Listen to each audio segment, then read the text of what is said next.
مسجدوں سے نا شب برات کی رات، شب قدر کی رات چیخوں کی آوازیں آتی ہیں، لوگ اتنا روتے ہیں نا. رونا چاہیے، کم روتے ہیں، زیادہ رونا چاہیے. لیکن سوال یہ ہے کہ اتنا زیادہ لوگ شب برات کی رات روتے ہیں، کیا پھر سویرے بددیانتی ختم ہو جاتی ہے؟ جو رات مسجد میں کھل کے رو کے آیا ہے اس کا پروگرام ہے نا کہ اب ملاوٹ کبھی نہیں کرے گا، اب گاہکوں سے جھوٹ کبھی نہیں بولے گا، اب وہ بددیانتی کا معاملہ کبھی نہیں کرے گا. لیکن رات روتا بھی رہے اور سویرے پروگرام یہ ہو کہ میں نے پھر لوگوں کو فریب دینا ہے، داؤ لگانا ہے، تو اس نے توبہ کیا رات کے یہاں بس یہ ایکٹنگ کر کے لوٹا ہے. آپ بازار میں جائیں تو درجنوں لوگوں نے گن مین بٹھائے ہوئے ہیں. ان کا دل نہیں کرتا کہ اضافی تنخواہ دی جائے. کیا مطلب ہے ایک آدمی کو اضافی پیسے دینے کا؟ لیکن وہاں آدمی بٹھایا جاتا ہے، اس کو تنخواہ دی جاتی ہے، اس کی روٹی کا بندوبست کیا جاتا ہے، اس کے سارے ضروریات زندگی کا خیال رکھا جاتا ہے، اور پس منظر یہ ہوتا ہے کہ ڈر لگتا ہے اگر یہ شخص نہ ہوا تو ہمارے چوری ہو جائے گی. اللہ فرماتے ہیں کہ تو جہاں سے ڈرتا ہے تجھے پتا ہے، تو اس طرح کر کہ مجھ سے بھی اتنا ڈر جتنا ڈرنے کا حق ہے. یہ جھوٹ موٹ کا ڈراوا نہ پیدا کر کے ہو اللہ معاف کرے جی. اچھا جناب ڈرتے ہیں آپ اللہ تعالیٰ سے، آپ نے تو کانوں کو ہاتھ لگائے، تو پھر آپ کیا کر رہے ہو؟ اللہ معاف کرے جی میں تو بات نہیں کرتا، بس 2-4 آدمیوں کی پگڑی اچھالوں گا، اس سے زیادہ نہیں. ڈر لگتا ہے جی بات کرتے ہو، 15-20 آدمی بس میرے قابو آئیں. یہ کس قسم کا ڈر؟ ڈرنے کا حکم دیا. اور میرے رسول کریم سید عالم صلی اللہ تعالیٰ علیہ وآلہ وسلم نے ارشاد فرمایا کہ تو رب کریم سے دنیا میں ڈر جا. اس طرح ڈرنے کا حق ہے. جب قیامت کا دن آئے گا تو اللہ تجھے ڈرائے گا نہیں بلکہ اپنی رحمت کی چھاؤں میں جنت میں داخل کر دے گا. یہاں ڈر. ایک جگہ تو اللہ نے فرمایا ڈرو، اور کچھ جگہوں پہ فرمایا کہ جو میرے علم والے بندے ہیں نا، جن کو میں نے علم دیا ہے، عالم ہیں، ان کے بارے میں فرمایا کہ ان کے دلوں میں میری خشیت ہے. انما یخشی اللہ من عبادہ العلماء. اللہ کے بندوں میں سے جو علم والے ہیں وہ اللہ کی خشیت رکھتے. قرآن نے ایک جگہ کہا ڈرو، خوف کا لفظ بھی استعمال کیا، وَلِمَنْ خَافَ مَقَامَ رَبِّهِ جَنَّتَانِ. خوف بھی ہے اور خشیت بھی ہے. ان دونوں کا معنی ایک ہی ہے، ڈرنا. خوف کا معنی بھی اور خشیت کا معنی ڈرنا. جب آپ علماء لغت کو پڑھیں گے، عربی ادب کو جاننے والے لوگوں کا مطالعہ کریں گے، تو انہوں نے یہی لکھا ہے کہ ان دونوں کا معنی ڈرنا ہے. میری طرف دیکھیے، توجہ کریں، کچھ سمجھانے لگا ہوں، اس نقطے کو ضرور سمجھیے گا. خشیت کا معنی بھی ڈرنا ہے، خوف کا معنی بھی. لیکن جب صوفیاء کے پاس جائیں نا، صوفیاء جو قرآن و سنت کی روح کی تفسیر کرنے والے ہیں، تو وہ کہتے ہیں نہیں، خشیت اور خوف میں فرق ہے.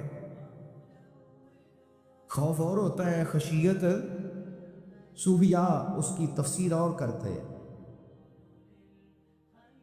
تو وہ کہتے ہیں خوف بھی ہوتا ہے اور خشیت بھی ہوتی ہے، الگ الگ چیزیں ہیں، ایک نہیں. بڑی خوبصورت بات ہے، اگر آپ سمجھ گئے تو آپ کو فائدہ دے گی. صوفیاء یہ کہتے ہیں کہ بھائی خوف ہوتا ہے اپنے گناہوں کا، کہ میں نے یہ گناہ کیے ہیں، اگر اللہ نے مجھ سے پوچھا تو مجھے بڑا خوف آتا ہے مار پڑے، یہ خوف ہے. پھر سمجھ لیں، ایک آدمی نے حرام کا مال اکٹھا کیا ہے زندگی میں، معاذ اللہ اس نے بڑے پاپ کیے، گناہ کیے، شراب پی، بدکاری کی، معاذ اللہ تعالیٰ ثم معاذ اللہ. اب اسے ڈر لگ رہا کہ اللہ تبارک و تعالیٰ نے پوچھا تو میں کیا جواب دوں گا. یہ خوف ہے. اور خشیت یہ ہے کہ ایک آدمی سارا دن نماز پڑھتا ہے، روزہ رکھتا ہے، عبادت کرتا ہے، اللہ کو یاد کرتا ہے، پھر بھی ڈرتا ہے. یہ خشیت ہے، یہ خشیت ہے. جو گناہوں سے ڈرے وہ خوف ہے، اور جو رب کی ناراضگی سے ڈرے وہ خشیت ہے. جو کہے یار میرا رب کہیں ناراض نہ ہو جائے، میرا رب کہیں مجھ سے، بڑی خوبصورت مثال دی۔ میں نے اپنے اساتذہ سے پوچھا کہ حضور یہ مسئلہ کیا ہے؟ تو فرمانے لگے ایک بادشاہ نے ایک غریب کی بیٹی اسے پسند آ گئی تھی، تو اس نے عزت کے ساتھ اس سے شادی کر لی، رشتہ بھیج کے وقار کے ساتھ۔ بیٹی کا باپ اپنی بیٹی کے مقدر پر رشک کرنے لگا کہ میری بیٹی کو بادشاہ نے پسند کیا ہے، بادشاہ کے شہزادے نے رشتہ بھیج دیا ہے۔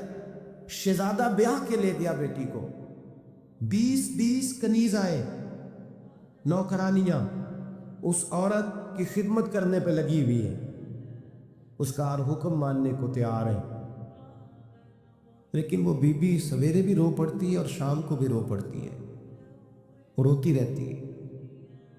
اسے کسی نے پوچھ لیا کہ بیبری تو روتی کیوں ہے؟ 20 کنیز آئے ہیں، گھر میں سکون ہے، ہر شے ہے، تو روتی کیوں ہے؟ تو وہ کہنے لگی اصل بات یہ ہے کہ جو کچھ مجھے ملا ہے میں اس کے قابل نہیں تھی، تو میں ڈرتی ہوں میرا سائی کہیں ناراض نہ ہو جائے، وہ ناراض نہ ہو جائے، میں قابل نہیں تھی، میری اوقات نہیں تھی، یہ من عالم کے من دانم، میں جو ہوں اس کا مجھے پتا تو ہے، اس نے میری حیثیت سے، میری اوقات سے، میرے ظرف سے، میری محنت سے بڑا بڑھ کے مجھے عطا کر دیا، میری چونکہ اوقات سے زیادہ دے دیا تو میں ڈرتی ہوں وہ ناراض نہ ہو جائے، کہیں میری یہ کھیل، یہ جو میں نے گھونسلہ بنایا ہے، یہ کہیں میرا ٹوٹ نہ جائے۔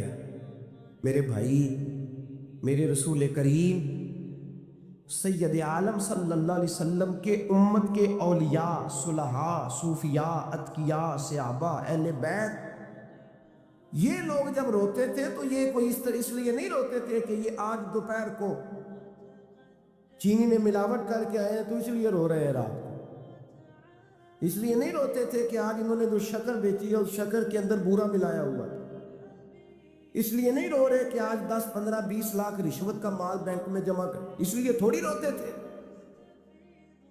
یہ تو اس لیے روتے تھے کہ اللہ تو نے بڑا کچھ عطا کیا ہے، کہیں ہم سے ناراض نہ ہو جانا، یہ تو اس کی خشیت میں رو رہے تھے۔ حضرت داؤد طائی رحمت اللہ تعالی علیہ، حضرت امام جعفر صادق جو نبی پاک صلی اللہ علیہ وسلم کے نواسے، جناب داؤد طائی کی ملاقات ہوئی تو امام جعفر صادق حضور کے نواسے عرض کرنے لگے داؤد طائی یار میری بخشش کی دعا کرنا، رب مجھے معاف کر دے۔ تو حضرت داؤد طائی رحمت اللہ علیہ فرمان لگے امام صاحب آپ حضور کے نواسے ہیں، میں نے دعا کرنی ہے کہ آپ نے میرے لیے کرنی ہے؟ تو حضرت امام جعفر صادق رو پڑے، کہنے لگے یار تو نہیں کرنی ہے، اور اسی لیے تو تجھ سے دعا کرا رہا ہوں کہ کہیں ایسا نہ ہو نانا مصطفیٰ کی بارگاہ میں جاؤں تو وہ مجھے کہیں کہ میں کس طرح کا تھا تو کس طرح کا بن کے آیا ہے، یہی تو دعا کرانی ہے کہ میرے لیے دعا کر۔ جو جتنا بڑا ہوتا تھا نا اتنی زیادہ خشیت ہوتی، اور گناہگار کے تو اللہ تبارک و تعالیٰ بعضوں کا سزا دیتا ہے، آنسو شرب ہو جاتے، اس کو تو اپنے گناہوں پہ رونا ہی نہیں آتا، وہ تو روتا ہے بچہ نہ ہو تب روتا ہے، وہ تو روتا ہے پیسے نہ ہو تب روتا ہے، وہ تو اس وقت روتا ہے جب اس کا مال چلا جائے، اس کو تو بعضوں کا گناہگار کو تو بعضوں کا سزا ملتی، اللہ فرماتے تو دنیا کے لیے روئے گا، میرے لیے نہیں رو سکتا۔ اور جو رب کریم کے بندے ہوتے ہیں انہیں اللہ کہتا ہے تو دنیا سے بے نیاز ہے، تیری آنکھ سے آنسو جب بھی ٹپکے یا میرے لیے ٹپکنا چاہیے یا محمد مصطفیٰ کے لیے ٹپکنا چاہیے۔ آپ اگر اس بات کو تھوڑا سا غور کے ساتھ سمجھے تو تمام اولیاء صلحات کیا یہ رو رہے، تڑپ رہے، کیا اس کی وجہ تھی؟ نمازیں کم رہ گئی تھی، روزوں میں کمی تھی، فرائض ادا نہیں کرتے تھے کہ رویا کرتے تھے؟ کیوں روتے تھے؟ حضرت سیدنا عمر فاروق رضی اللہ تعالیٰ عنہ کے بارے میں صحابہ کہتے جناب عمر فاروق جب نماز پڑھاتے اتنا رویا کرتے تھے کہ 7ویں صف تک ان کے رونے کی آواز جایا کرتی، 7ویں صف تک ان کے رونے کی آواز جاتی۔ ہم لوگ بن کے بیٹھ گئے ہیں، ہم لوگ بن کے بیٹھ گئے، ہم یہ سمجھتے نہیں کہ ہماری حیثیت کیا تھی اور رب کریم نے ہمیں نوازا کیا ہے۔ آپ پڑھیے کتابیں، میرے رسول پاک صلی اللہ علیہ وسلم فرماتے ہیں میرا عمر جس گلی سے گزرے شیطان رستہ بدل جاتا ہے۔ نبی پاک فرماتے ہیں میرا عمر جب تک دنیا میں رہے گا دوزخ کو تالا لگا رہے گا۔ اس صاحب عزد الغابہ نے لکھا ہے نبی پاک صلی اللہ علیہ وسلم نے حضرت جبریل امین کو بلایا، فرمایا چل میرے عمر کی شان بیان کر۔ تو حضرت جبریل امین علیہ السلام عرض کرنے لگے یا رسول اللہ صلی اللہ علیہ وسلم 950 سال اگر اللہ مجھے عمر دے، 950 سال رب عمر دے اور پھر بھی میں عمر فاروق کے فضائل بیان کروں تو میں نہیں کر سکتا، عمر کی شان میں نہیں بیان کر سکتا، 950 سال بھی اگر میری عمر ہو۔ نبی پاک نے فرمایا پھر میرے ابو بکر کے بارے میں عرض کی یا رسول اللہ ابو بکر کی تو بات اس سے بہت آگے کی ہے نا، وہ نبی پاک کتنی عظمت بیان کر رہے ہیں، کس قدر زیادہ رسول کریم صلی اللہ تعالیٰ علیہ وآلہ وسلم ان کی عظمت بیان کرتے ہیں۔ حضرت عمر کیا کہتے ہیں، وہ لوگوں کو بتاتے پھرتے ہیں کہ تم نے دیکھا ہے نا میری کتنی عظمت ہے، وہ یہ نہیں کہتے۔ حضور فرماتے ہیں عمر کی بڑی شان بڑی شان بڑی شان، اور عمر کے پاس جب بھی کوئی جاتا ہے کہتے ہیں عمر آپ کا کیا مقام ہے، تو عمر فرماتے ہیں میں تو اونٹ چرانے والے کا بیٹا ہوں، میں تو اونٹ چرانے والے کا بیٹا ہوں، میں تو اونٹ چرایا کرتا تھا، میں تو 10 اونٹ نہیں سنبھال سکتا۔ حضرت فاروق اعظم رضی اللہ تعالیٰ عنہ سے کوئی پوچھتے جناب عمر آپ کا کیا حال ہے، تو آپ فرماتے یہ تو میرے مقدر ہے کہ میری بہن نے قرآن سنایا تو میں در رسول تک پہنچ گیا، ورنہ مجھے پوچھنے والا کوئی نہ ہوتا۔ کبھی جناب علی المرتضیٰ کا بازو پکڑ کے کہتے ہیں علی تو نہ ہوتا تو عمر ہلاک ہو جاتا۔ بھائی حضور شانیں بیان کرتے، نبی پاک کہتے ہیں میرے ابو بکر نے احسانات کیے، بڑے احسانات کیے، میں نے سب کا بدلہ چکا دیا، ابو بکر کا نہیں چکایا، اللہ کی بارگاہ میں عرض کروں گا یا اللہ تو ہی اسے بدلے دے۔ اور جناب ابو بکر صدیق سے کوئی پوچھتا ہے ابو بکر آپ کا کیا حال ہے، تو ابو بکر صدیق فرماتے ہیں مجھ سے میرے اندر کا عالم نہ پوچھو، اگر قیامت کے دن اعلان ہوا نا کہ سارے لوگ بخشے گئے ایک باقی بچا ہے تو مجھے ڈر لگتا ہے کہ ابو بکر ہی بچ جائے گا جو نہیں بخشا جائے گا، مجھے ڈر آتا ہے۔ او بھائی بن کے بیٹھ گئے لوگوں کو پوچھ کر کے دیکھے، کہتے ہیں کیا پاپ کیا ہے، کیا ہو گیا ہے، خشیت سے کانپتی ہوئی روحیں، تڑپتے ہوئے میرے رسول پاک کے غلام، اولیاء اللہ صوفیاء کرام کے رونگٹے کھڑے ہیں رب کریم کے خوف سے، جو جتنا مالک کو جانتا ہے اتنا کانپ رہا ہے، اتنا ڈر رہا ہے، جس کی آنکھوں سے آنسو خشک ہے، مطلب یہ ہے یہ رب کو جانتا ہی نہیں، اسے کیا خبر اس کا جلال کتنا ہے، اسے کیا خبر اس کا عذاب کتنا ہے، تو کیا جانے، ان بطش ربک لشدید، جب وہ پکڑتا ہے تو بڑا سخت پکڑتا ہے۔ حضرت عثمان غنی کو 3 دفعہ میرے نبی پاک نے فرمایا جنتی ہے، جنتی ہے، العثمان فی الجنہ، العثمان فی الجنہ، العثمان فی الجنہ، 3 دفعہ حضور نے جنت کی بشارت دی۔ میرے مصطفیٰ کریم نے فرمایا میرا عثمان گلی سے گزرے تو فرشتے بھی اس کی حیا کرتے ہیں۔ جناب عثمان غنی جن کو میرے نبی نے 2 بیٹیاں دے کے کہا عثمان میری 100 بیٹی بھی ہوتی، ایک کے بعد دوسری انتقال کرتی جاتی تو میں ساری تیرے نکاح میں دینے کا، وہی حضرت عثمان غنی قبر پہ کھڑے ہیں حضور کے وصال کے بعد، ایک قبر پہ کھڑے، آنکھوں سے آنسو جاری ہے، داڑھی ساری آنسوؤں سے بھر گئی ہے، روتے ہی جاتے ہیں، روتے ہی جاتے ہیں۔ غلام کہتا عثمان یار رونا ہمیں چاہیے، رونا ہمیں چاہیے، جن کو کوئی بشارت نہیں اور آپ کو تو 3 بشارتیں، روتے کیوں ہو؟ جناب عثمان غنی فرمانے لگے جس مصطفیٰ نے مجھے جنت کی بشارت دی اسی رسول نے فرمایا تھا قبر آخرت کی منزلوں میں سے پہلی منزل ہے، آخرت کی منزلوں میں سے پہلی منزل۔ سوچتا ہوں اگر رب کریم نے عثمان سے حساب پوچھ لیا حساب کیسے دینا ہے، میرے مصطفیٰ کریم نے، یہ تو بات ہے نا جناب عمر کی، یہ تو بات ہے حضرت عمر کی، حضرت ابو بکر کی، جناب عثمان غنی کی۔